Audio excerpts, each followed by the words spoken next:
Hello friends, आजपासून आपण 11th स्टँडर्डचा chemistry start करणार आहोत आणि केमिस्ट्रीचा फर्स्ट जो लेसन आहे ज्याचं नाव आहे some basic concepts of chemistry. केमिस्ट्रीच्या काही बेसिक संकल्पना. एक गोष्ट लक्षात ठेवायची, जेव्हा आम्ही सायन्सची स्टडी करतो किंवा कोणत्याही लेसनची स्टडी करत असताना त्या लेसनचे जे मेन पॉईंट आहेत त्या मेन पॉईंट पासून आपला लेसन स्टार्ट झाला पाहिजे.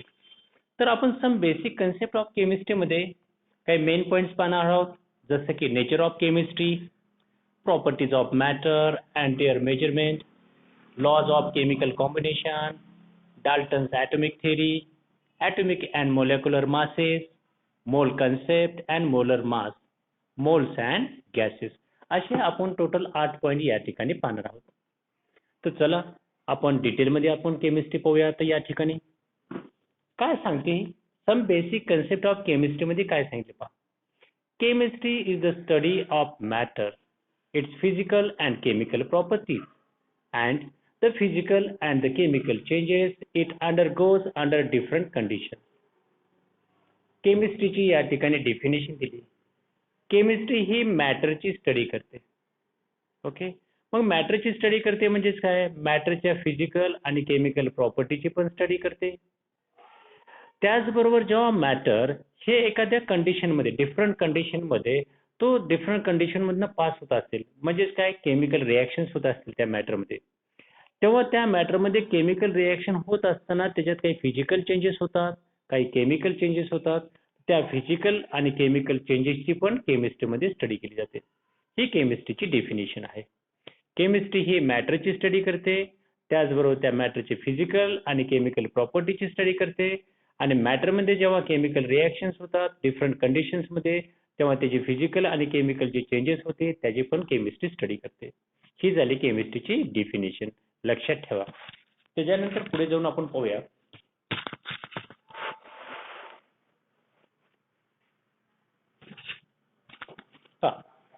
Chemistry is a central science. खरोखरच केमिस्ट्री एक सेंट्रल सायन्स आहे. कसं ते पहा.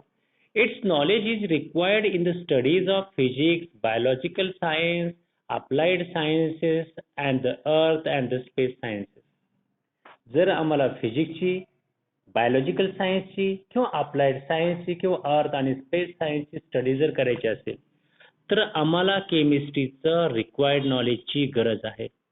विदाउट केमिस्ट्रीचं नॉलेज आम्ही physics, biological science, applied science किंवा यांची स्टडी करू शकत नाही. म्हणून केमिस्ट्रीला सेंट्रल सायन्स म्हटलं जातं. कोणत्याही सायन्सच्या सब्जेक्टची स्टडी करायची असेल तर केमिस्ट्रीचं रिक्वायर्ड नॉलेज गरजेचं आहे. The scope of chemistry is in every aspect of life. जीवनाच्या प्रत्येक पॉईंटवरती आम्हाला केमिस्ट्रीची गरज आहे, म्हणून केमिस्ट्रीचा फार मोठा स्कोप आहे. For example, the air we breathe, the food we eat, the fluids we drink, our clothing, transportation and fuel supplies and so on. हा केमिस्ट्रीचा किती मोठा स्कोप आहे. जे आम्ही ब्रीदिंग करतो एअर, फूड जे आम्ही खातो, फ्लुइड्स जे ड्रिंक करतो, आम्ही परिधान करणारे क्लोथ्स, ट्रान्सपोर्टेशन म्हणा, ट्रान्सपोर्टेशनला लागणारे फ्युल म्हणा, या सर्वांमध्ये केमिस्ट्री फार इम्पॉर्टंट रोल निभवते. म्हणून बेसिक केमिस्ट्रीचं नॉलेज आम्हाला कंपल्सरी गरजेचं आहे. ओके, तर चला पुढे जाऊन पाहूया आपण काय म्हणते केमिस्ट्री आम्हाला. Though it is an ancient science, due to the development and the advancement in science and technology, chemistry has developed as the modern science. Chemistry पहा ancient science आहे. ओके, परंतु सायन्स आणि टेक्नॉलॉजीमध्ये जी काही डेव्हलपमेंट झाली, जी काही advancement झाली, जी काही त्यांनी प्रगती केली, या सायन्स आणि टेक्नॉलॉजीमध्ये झालेल्या डेव्हलपमेंट आणि ॲडव्हान्समेंटमुळे केमिस्ट्री हे मॉडर्न सायन्स म्हणून डेव्हलप झालं आहे. केमिस्ट्री हे मॉडर्न सायन्स म्हणून डेव्हलप झाले. कुणामुळे मॉडर्न सायन्स म्हणून डेव्हलप झालं? सायन्स आणि टेक्नॉलॉजीमध्ये जे डेव्हलपमेंट झाल्यात, ॲडव्हान्समेंट झाल्यात त्याच्यामुळे. Technological development in the sophisticated instruments expanded our knowledge of chemistry, which now has been used in applied sciences such as medicines, dentistry, engineering, agriculture and in daily home use products. बा काय झालं, टेक्नॉलॉजीने sophisticated इन्स्ट्रुमेंटची development केली. आता टेक्नॉलॉजीमुळं sophisticated इन्स्ट्रुमेंटची development झाल्यामुळं केमिस्ट्रीचं जे knowledge आहे ते एक्सपांड झालं. केमिस्ट्रीचं नॉलेज जास्तीत जास्त वाढत गेलं. आता ह्या वाढलेल्या केमिस्ट्री नॉलेजमुळं आपण त्या केमिस्ट्रीच्या नॉलेजचा अप्लाइड सायन्समध्ये यूज करू लागलो. अप्लाइड सायन्स म्हणजे रुटीनमध्ये आम्हाला जे काही वस्तू लागतात त्या ठिकाणी केमिस्ट्रीचा मोठ्या प्रमाणात यूज होऊ लागला. जसं की मेडिसिन बनवण्यासाठी आपण केमिस्ट्रीचा यूज करू लागलो, डेंटिस्ट्रीसाठी आपण केमिस्ट्रीचा यूज करू लागलो, इंजिनिअरिंगसाठी केमिस्ट्रीचा यूज करू लागलो, agriculture and daily home product याच्यासाठी आपण केमिस्ट्रीचा यूज करू लागलो. ओके, हे झालं केमिस्ट्री बद्दलचं एक बेसिक नॉलेज. आता केमिस्ट्रीचं नेचर काय आहे, नेचर ऑफ द केमिस्ट्री, याबद्दल आता आपण डिटेल पाहूया. ओके, आपला सेकंड पॉईंट काय आहे, nature of the chemistry. First introduction मध्ये काय पाहिलं, केमिस्ट्रीची डेफिनेशन पाहिली. केमिस्ट्री एन्शियंट सायन्स होतं, पण सायन्स आणि टेक्नॉलॉजीच्या डेव्हलपमेंटमुळे केमिस्ट्री हे मॉडर्न सायन्स झालं. त्याच्यानंतर केमिस्ट्री हे सेंट्रल सायन्स आहे, हे आम्ही पॉइंट्स पाहिले या ठिकाणी. आता नेचर ऑफ केमिस्ट्री बद्दल पाहूया आपण. पहा, chemistry is traditionally classified further into 5 branches. केमिस्ट्रीचा 5 वेगवेगळ्या ब्रांचेसमध्ये वर्गीकरण केलं आहे. ट्रॅडिशनली क्लासिफिकेशन आहे, पूर्वीपासून वर्गीकरण करण्यात आलेलं आहे. जसे की पहा, केमिस्ट्रीचं क्लासिफिकेशन ऑर्गॅनिक केमिस्ट्री म्हणून केलेलं आहे, इनऑर्गॅनिक केमिस्ट्री म्हणून पण केलेलं आहे, physical chemistry, bio chemistry, analytical chemistry, हे त्याचे क्लासिफिकेशन आहे. परंतु ऑर्गॅनिक केमिस्ट्री कशाला म्हणायचं, what is mean bye inorganic chemistry, what is mean by physical chemistry, biochemistry means what, analytical chemistry means what, तर त्याचे डेफिनेशन खाली दिलेले आहेत. पण आता आपण सर्वात अगोदर पाहू ऑर्गॅनिक केमिस्ट्री मीन्स व्हॉट. आता ऑर्गॅनिक केमिस्ट्री काय आहे, is the study of the properties and the reactions of the compounds of carbon. Organic chemistry ही कार्बननी बनवलेले जे कंपाऊंड आहेत त्या कंपाऊंडची स्टडी करते, त्या कंपाऊंडच्या प्रॉपर्टीची स्टडी करते, त्या कंपाऊंडच्या रिॲक्शनची स्टडी करते. कोणते कंपाऊंड, जे कंपाऊंड कार्बनने बनलेले आहेत, अशा केमिस्ट्रीला आपण ऑर्गॅनिक केमिस्ट्री म्हणतो. That is the branch of the chemistry. Okay, त्यानंतर पाहूया आपण inorganic chemistry. Inorganic chemistry is the study of all substances which are not organic. Inorganic केमिस्ट्रीमध्ये आम्ही त्या सर्व सबस्टन्सची स्टडी करतो जे सबस्टन्सेस हे ऑर्गॅनिक नाही. म्हणजेच कार्बननी बनलेले जे कंपाऊंड्स आहेत ते कंपाऊंड सोडून बाकी सर्व सबस्टन्सची स्टडी ही इनऑर्गॅनिक केमिस्ट्रीमध्ये केली जाते. एक गोष्ट लक्षात आलं, हे दोघं एक दुसऱ्याच्या ऑपोजिट आहे. ऑर्गॅनिक केमिस्ट्रीमध्ये कार्बननी बनवलेल्या कंपाऊंडची स्टडी केली जाते, तर इनऑर्गॅनिक केमिस्ट्रीमध्ये कार्बन कंपाऊंड सोडून बाकी सर्व सबस्टन्सची, सर्व कंपाऊंडची स्टडी इनऑर्गॅनिक केमिस्ट्रीमध्ये केली जाते. त्यानंतर तिसरा पॉईंट पहा, तिसरं क्लासिफिकेशन केमिस्ट्रीचं, physical chemistry is the study of the principles underlying the chemistry. केमिस्ट्रीचे काय प्रिन्सिपल्स आहेत, काय तत्व आहे, याची स्टडी फिजिकल केमिस्ट्रीत केली जाते. It deals with the studies of the properties of matter. मॅटरच्या ज्या प्रॉपर्टीज आहे याची स्टडी फिजिकल केमिस्ट्रीत केली जाते. It is the study of atoms, molecules and fundamental concepts related to the electrons. Physical केमिस्ट्रीमध्ये ॲटमची पण स्टडी करतो, मॉलिक्युलची पण स्टडी करतो, परंतु याचबरोबर इलेक्ट्रॉन्सशी रिलेटेड असणाऱ्या ज्या मूलभूत कन्सेप्ट आहेत, फंडामेंटल कन्सेप्ट मीन्स मूलभूत कन्सेप्ट जे आहेत इलेक्ट्रॉन्सशी रिलेटेड, त्याची पण स्टडी आपण फिजिकल केमिस्ट्रीमध्ये करतो. पुढे जाऊन पहा, एनर्जीची स्टडी करतो, डायनामिक्सची स्टडी करतो, या सर्व सब्जेक्टची स्टडी आपण फिजिकल केमिस्ट्रीमध्ये करतो. It provides the basic framework for all the other branches of the chemistry. आता ह्या ज्या काही केमिस्ट्रीच्या ब्रांचेस आहेत त्या सर्व ब्रांचेसची स्टडी करण्यासाठी फिजिकल केमिस्ट्री हे आम्हाला बेसिक फ्रेमवर्क तयार करून देतो. त्या बेसिक फ्रेमवर्कच्या बेसवरती आम्ही केमिस्ट्रीच्या अदर ब्रांचेसची स्टडी करू शकतो. ही गोष्ट लक्षात घ्या. त्याच्यानंतर आपण केमिस्ट्रीचं नेचर पाहिलं. आता केमिस्ट्रीचं नेचर पाहिल्यानंतर त्याच्यामध्ये सर्वात महत्त्वाचं आपण नेचर पाहतो म्हणजेच काय, आपल्याला केमिस्ट्रीच्या म्हणजे मॅटरची स्टडी करायची, तर मॅटर बद्दल आता आपण थोडं डिटेलमध्ये जाऊन पाहूया. चला, what is meant by matter? See, matter. You have learned earlier that matter occupies space and has mass. Matter काय? आपण कुणाला मॅटर म्हणतो? जो पदार्थ स्पेस ऑक्युपाय करतो आणि ज्या पदार्थाला मास आहे त्या सर्व पदार्थांना आपण मॅटर म्हणतो. ही डेफिनेशन आपण 9th स्टँडर्ड पासून शिकत आलो. मग matter can be further classified into pure substances and mixture. परत मॅटरचं वर्गीकरण केलं जातं प्युअर सबस्टन्सेस म्हणून आणि मिक्सचर म्हणून. ओके, पण कशाच्या बेसवरती यांचं क्लासिफिकेशन केलं माहिती? On the basis of the chemical composition. Chemical कंपोजिशनच्या आधारावर आम्ही मॅटरचं क्लासिफिकेशन करतो प्युअर सबस्टन्सेस आणि मिक्सचर म्हणून. ठीक आहे, या ठिकाणी आम्हाला त्यांनी फिगर दिलेलीच आहे, ती डिटेलमध्ये आपण पाहूया. पहा, matter okay occupies the space and has the mass. आणि मॅटरचं आपण क्लासिफिकेशन करतो केमिकल कंपोजिशनच्या बेसवरती प्युअर सबस्टन्सेस आणि मिक्सचर. आता प्युअर सबस्टन्सेसमध्ये परत दोन त्याचं क्लासिफिकेशन होतं, 2 टाईप. एक एलिमेंट्स आहेत आणि एक कंपाऊंड्स आहेत प्युअर सबस्टन्सेसमध्ये. त्याच्यानंतर एलिमेंट्स पण 3 टाईपचे आहेत. एक आहे मेटल्स, दुसरा आहे नॉन मेटल्स आणि तिसरा मेटोलाइट्स. त्याच्यानंतर मिक्सचरचे जर पाहिले तर मिक्सचरचे पण 2 टाईप्स पडतात, होमोजिनियस मिक्सचर आणि हेट्रोजिनियस मिक्सचर. ह्या सर्वच्या सर्व कन्सेप्ट आम्हाला या लेसनमध्ये डिटेलमध्ये पाहिजे आहेत. तर चला आपण स्टार्ट करूया. What is mean by pure substances. Okay, तर see here. Let us understand first what are pure substances and the mixture.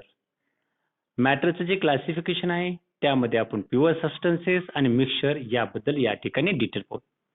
तर pure substances versus mixture. Pure substance त्याच्या अगेन्स्ट मिक्सचर आहे, त्याच्या या ठिकाणी आपण डेफिनेशन्स पाहू आणि या दोघांमध्ये काय डिफरन्स आहे तो डिफरन्स आपण अंडरस्टँड करून घेऊया. Pure substances have a definite chemical composition. Pure substances मध्ये एक डेफिनेट रासायनिक कंपोजिशन असतं. ठीक आहे, they always have the same properties regardless of their origin. Pure substances सर्वात महत्वाचं वैशिष्ट्य आहे त्यांच्या प्रॉपर्टी ज्या असतात त्या प्रॉपर्टीज सर्व ठिकाणी सेम असतात. जरी त्यांचं ओरिजिन, त्याची उत्पत्ती, तो आपल्याला कुठून भेटला आहे तो मॅटर या ठिकाणी महत्वाचा नाहीये.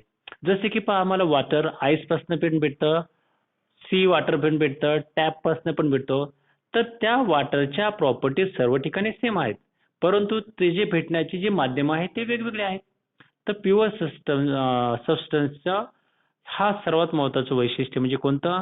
त्याच्या प्रॉपर्टीज ह्या नेहमी सेमच असतात, ऑलवेज सेम असतात. डेफिनेट केमिकल कंपोजिशन आहे. याच्या विरुद्ध पहा, mixtures have no definite chemical composition. Mixture मध्ये डेफिनेट केमिकल कंपोजिशन आहे, म्हणजे तिच्या केमिकल कंपोजिशनचं, केमिकल एकत्रीकरणाचं प्रमाण हे निश्चित नसतं.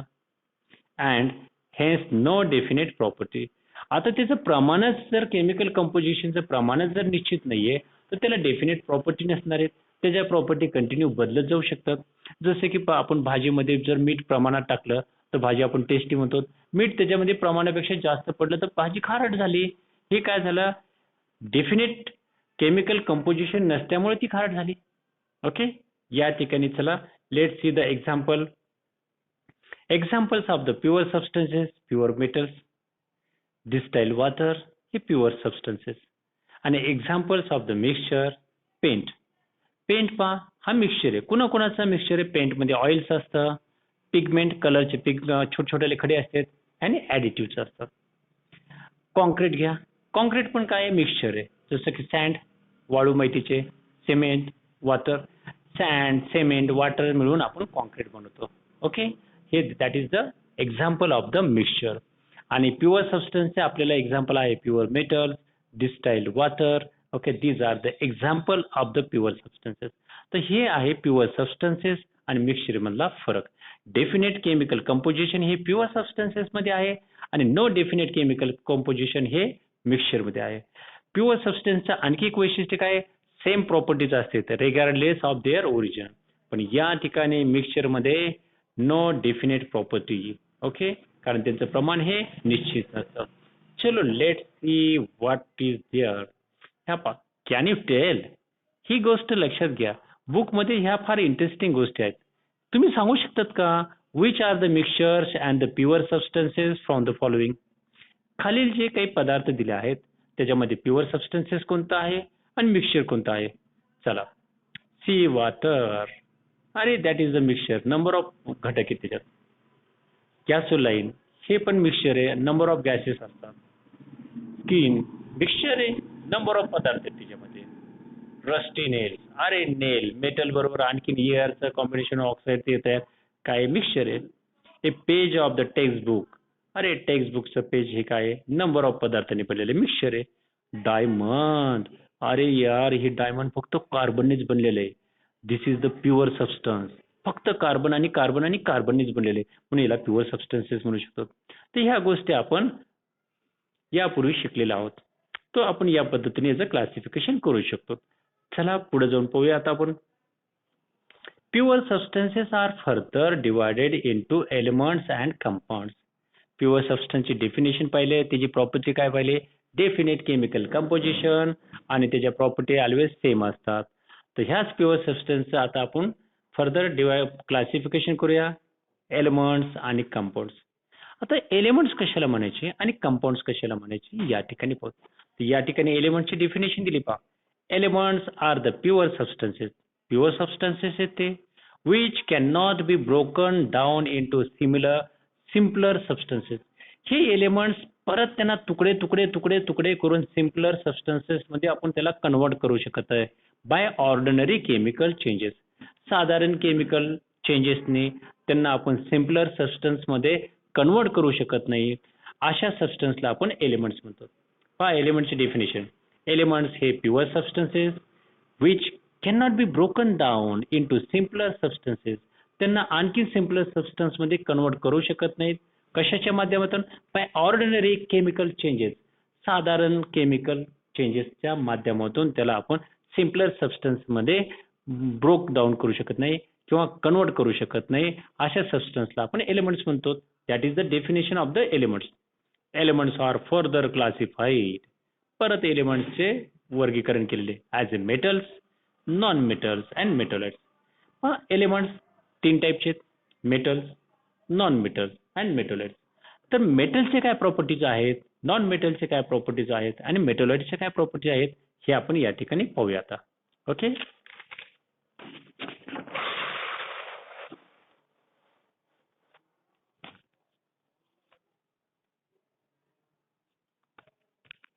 चलो मेटल्स कशाला म्हणायचं. Metals they have a luster. लस्टरचा अर्थ होतो शायनी अपीअरन्स, म्हणजे चकाकी देतात. जर तुम्ही कोणताही मेटलचा तुकडा कट केल्यानंतर तुम्हाला त्या ठिकाणी त्याला चकाकी दिसेल. That is the main property of the metals. Okay, हे झालं शायनी अपीअरन्स. त्यानंतर metals means they conduct heat and electricity. मेटलची ही दुसरी प्रॉपर्टी, हीट पण कंडक्ट करू शकतो, इलेक्ट्रिसिटी पण त्याच्यातून येतात, म्हणून आपण मेटलचे वायर वापरतो ना. त्यानंतर मेटलची थर्ड प्रॉपर्टी आहे can be drawn into wire. मेटलला आपण एवढं बारीक करू शकतो की त्याला दोऱ्यासारखं वायर सारखं रूपांतरित करू शकतो. म्हणून तर तुम्ही पहा कोणतेही आपले वायर घ्या, वायरचं जर वरचं कव्हर काढलं, कॉपर काय आहे, कॉपरला बघा आपण धाग्यासारखं बनवलं आणि कॉपरच्या माध्यमातून आपण इलेक्ट्रिसिटी आणि हीट कंडक्ट करू शकतो. ओके, म्हणून जेव्हा त्याला आपण एकदम बारीक दोरीमध्ये रूपांतर करतो त्याला डक्ट लाईन म्हणतात. ती प्रॉपर्टीला काय म्हणतात, डक्ट लाईन प्रॉपर्टी. त्याच्यानंतर मेटल्स कॅन बी हॅमर्ड. त्याच्यावरती आपण हॅमरिंग करू त्याला चेंज करू शकतो इंटू द थिन शीट. एक पातळ पत्र्यामध्ये त्याला आपण चेंज करू शकतो हॅमरिंग करून मीन्स हातोडा घेऊन मारून त्याला आपण थिन शीट मध्ये बारीक पत्र्यामध्ये रूपांतर करू शकतो. त्यालाच काय म्हणतात, मेलेबल ही प्रॉपर्टी त्याची झाली. त्याच्यानंतर पहा हे झाल्या मेटलच्या property. They have a luster means shiny appearance, they can conduct heat and electricity and they can be drawn into wire. त्यानंतर they can be hammered into thin sheets. These are the properties of the metals. For example metal कोण आहेत तुम्हाला माहिती आहेत, आपण 8th standard पासून शिकलात. Gold, silver, copper, iron, mercury हे मेटल आहे, but it is in the liquid form at a room temperature. Mercury metal आहे पण रूम टेम्परेचर मध्ये तो लिक्विड फॉर्म मध्ये आहे. बाकीचे सर्व मेटल काय आपल्याला सॉलिड फॉर्म मध्ये दिसतात. ओके, मेटलचे प्रॉपर्टी पाहिलेत आपण. आता आपण पाहूया एलिमेंटचा दुसरा प्रकार नॉन मेटल. ओके, चला नॉन मेटलचे काय काय प्रॉपर्टी ते पाहूया आपण. नॉन मेटल याचे थोडं मेटलच्या अपोजिटच राहतील. They have no luster. Means मेटलमध्ये शायनिंग अपीअरन्स आहे, इथं शायनिंग अपीअरन्स नाही. परंतु नॉन मेटलमध्ये काही पदार्थ एलिमेंट्स आहे, काही सबस्टन्सेस आहेत, जसं डायमंड हा शायनिंग करतो, आयोडीन हा शायनिंग करतो. डायमंड अँड आयोडीन हे नॉन मेटल एक्सेप्शनल केसेस आहेत की ज्यांच्यामध्ये लस्टर ही प्रॉपर्टी आहे. ओके, नॉन मेटल तर दुसरी प्रॉपर्टी आहे they are poor conductor of heat and electricity. बरोबर आहे. नॉन मेटल्स म्हणणं हीट आपण कंडक्ट करू शकत नाही किंवा इलेक्ट्रिसिटी त्याच्यातनं कंडक्ट करू शकत नाही. कंडक्ट मीन्स एका पॉईंट पासून दुसऱ्या पॉईंट पाशी नेण्यासाठी वापरणारे हे मीडिया त्याला. ओके, तर या ठिकाणी याच्यातनं हीट आणि इलेक्ट्रिसिटी आपण कंडक्ट करू शकत नाही. परंतु नॉन मेटलमध्ये ग्राफाइट पहा, ग्राफाइट म्हणणं आपण हीट आणि इलेक्ट्रिसिटी कंडक्ट करू शकतो. लक्षात आलं. त्याच्यानंतर नॉन मेटलची थर्ड प्रॉपर्टी आहे they can not be hammered into the sheets or drawn into the wire because they are brittle. ब्रिटलचा अर्थ त्याच्यावरती जर आपण हॅमरिंग केलं, आता चॉक आहे, चॉकवरती जर आपण जर दगडाने मारलं तर चॉकचे काय होतील, तुकडे तुकडे तुकडे बारीक तुकडे होतील. ते विशिष्ट पद्धतीने तो दबल्या जाणार नाही. म्हणजेच काय, त्यांना आपण शीटमध्ये कन्वर्ट करू शकत नाही हॅमरिंग करून किंवा त्यांना वायरमध्ये कन्वर्ट करू शकत नाही. म्हणजे त्याच्यामध्ये डक्टाईल पण प्रॉपर्टी नाही आणि मिलेबल पण प्रॉपर्टी नाही नॉन मेटलमध्ये. ओके, आता नॉन मेटलचे एक्झाम्पल पहा, iodine, nitrogen, carbon. These are the example of the non metals. आता मेटलॉइड्स कशाला म्हणायचं? अरे मेटलॉइड्स हे असे असतात की ज्याच्यामध्ये मेटल्स आणि नॉन मेटलच्या मधली प्रॉपर्टी असतात. Some properties coming from the metal, some properties coming from the non metals. Okay, चला मेटलॉइड्स कशाला म्हणायचं? Some elements have properties intermediate. म्हणजे इंटरमिडिएट म्हणजे च्या मधल्या, between the metals and non metals. बघा मेटल्स आणि नॉन मेटल्सच्या मधील काही प्रॉपर्टीज ह्या सम एलिमेंट्स मध्ये आहेत and they are called metalloids किंवा सेमी मेटल्स म्हणतात. ओके, म्हणजे मेटलचे पण काही प्रॉपर्टीज आहेत, नॉन मेटलचे पण काही प्रॉपर्टीज आहेत, यांना आपण मेटलॉइड्स म्हणतात. For example arsenic, silicon and germanium. These are the example of the metalloids. कोण कोण? आर्सेनिक, सिलिकॉन आणि जर्मेनियम. त्यानंतर पाहता आपण प्युअर सबस्टन्स पाहिलं. प्युअर सबस्टन्सचं आपण क्लासिफिकेशन मध्ये एलिमेंट्स आणि कंपाऊंड पाहत होतो. एलिमेंट्सचे आपण 3 टाईप पाहिले, मेटल, नॉन मेटल्स आणि मेटलॉइड्स. मेटलच्या प्रॉपर्टी पाहिल्या, नॉन मेटलच्या प्रॉपर्टी पाहिल्या आणि मेटलॉइड्सच्या पाहिल्या. आता आपण कंपाऊंड बद्दल पाहूया. आणि या ठिकाणी compounds are the pure substances. Compounds पण प्युअर सबस्टन्सेस पण which can not be broken down into simpler substances. ते पण सिम्पलर सबस्टन्सेस मध्ये आपण कन्वर्ट करू शकत नाही बाय ऑर्डिनरी केमिकल चेंजेस. म्हणजे या ठिकाणी जी प्युअर सबस्टन्सची डेफिनेशन आहे, एलिमेंटची जी डेफिनेशन आहे तीची ही. Compounds are the pure substances which can not be broken down into simpler substances. त्यांना छोट्या सिम्पलर सबस्टन्स मध्ये आपण कन्वर्ट करू शकत नाही बाय ऑर्डिनरी केमिकल चेंजेसमुळे. इन ए कंपाऊंड, कंपाऊंड मध्ये काय असतं, 2 or 3 elements are combined in a fixed proportion. एक लक्षात घ्या, 2 किंवा 2 पेक्षा जास्त एलिमेंट्स हे फिक्स्ड प्रोपोर्शन मध्ये विशिष्ट प्रमाणामध्ये कंबाईन होतात आणि त्याच्यापासून कंपाऊंड तयार होतात. That is the definition. 2 or 3 elements are combined. Combined झाले, एकत्र झाले, पण कसे? In a fixed proportion. विशिष्ट प्रमाणामध्ये ते एलिमेंट्स एक दुसऱ्याबरोबर कंबाईन होऊन कंपाऊंड तयार करतात. पण मिक्सचर काय? Contains 2 or more substances in no fixed proportion. Mixture मध्ये फिक्स्ड प्रोपोर्शन नसतं. 2 किंवा 2 पेक्षा जास्त सबस्टन्स त्याच्यामध्ये असतात पण त्याच्यामध्ये फिक्स्ड प्रोपोर्शन असतं. And may be separated by physical method. आणि मिक्सचर आम्ही फिजिकल मेथडच्या साहाय्याने त्याच्यात असणारे जे सबस्टन्सेस आहेत ज्याच्यामुळे ते मिक्सचर तयार झालेलं आहे ते सबस्टन्सेस आपण सेपरेट करू शकतो फिजिकल मेथडने. Mixtures are further divided into homogeneous आणि हेट्रोजिनियस. ओके, मिक्सचरचे आपण 2 प्रकार पाहिले होते. कोणकोणते? होमोजिनियस आणि हेट्रोजिनियस. आता होमोजिनियस मिक्सचर कशाला म्हणायचं आणि हेट्रोजिनियस मिक्सचर कशाला म्हणायचं हे पाहूया आपण. चला आता. Solutions are homogeneous mixture. जे काही सोल्युशन्स असतात ते सर्वचे सर्व होमोजिनियस मिक्सचर असतात. ओके, सर्वचे सर्व सोल्युशन होमोजिनियस मिक्सचर असतात. Because molecules of the constituent solute and solvent. Okay, solution मध्ये कोण असतं? सोल्यूट आणि सॉल्व्हंट, ह्या दोघांपासून सोल्युशन्स बनतात. आता सोल्यूटचे मोलेक्युल्स आणि सॉल्व्हंटचे मोलेक्युल्स ह्या दोनांचं मिक्सचर या ठिकाणी असतं are uniformly mix throughout its bulk. ते त्यांच्या प्रमाणामध्ये युनिफॉर्मली एकत्रितरित्या मिक्स होऊन ते सोल्युशन बनतं. जसे की आपण लिंबू सरबत बनवतो, that is the uniformly mixture आहे की नाही. ओके, लिंबू काय आहे? सोल्यूट आणि वॉटर काय आहे त्या ठिकाणी? सॉल्व्हंट. ओके, त्यांच्यापासून जे सोल्युशन बनतं लिंबू सरबत. Okay, that is also the example of the homogeneous मिक्सचरचं. ओके, त्यानंतर पहा इन हेट्रोजिनियस मिक्सचरमध्ये, हेट्रोजिनियस थोडंसं वेगळं आहे. The molecules of the constituents are not uniformly mixed. Okay, throughout the bulk. त्या बल्कमध्ये जे कॉन्स्टिट्युएंट पार्टिकल्स आहेत ते कॉन्स्टिट्युएंट पार्टिकल युनिफॉर्मली मिक्स नाही होत आणि त्याच्यामुळं अशा मिक्सचरला आपण हेट्रोजिनियस म्हणतो. For example, suspension of the insoluble solids in a liquid. एखादे लिक्विड, एक काम करा, वॉटर आहे, वॉटरमध्ये आपण काय करू? सँड टाकू. सँड आणि वॉटर ह्या दोघांचं जे मिक्सचर आहे, सँड आणि वॉटर हे दोघांचं जे मिक्सचर आहे ते हेट्रोजिनियस आहे. कारण सँड आणि लिक्विड यांच्यामध्ये फिक्स्ड प्रोपोर्शन नाही आहे, ते होमोजिनियस पण नाही झालेले आणि सहजासहजी आपण सँड सेपरेट करू शकतो. That is called heterogeneous mixture. Okay, यानंतर आपण पॉइंट पाहणार आहोत स्टेट्स ऑफ मॅटर. ओके,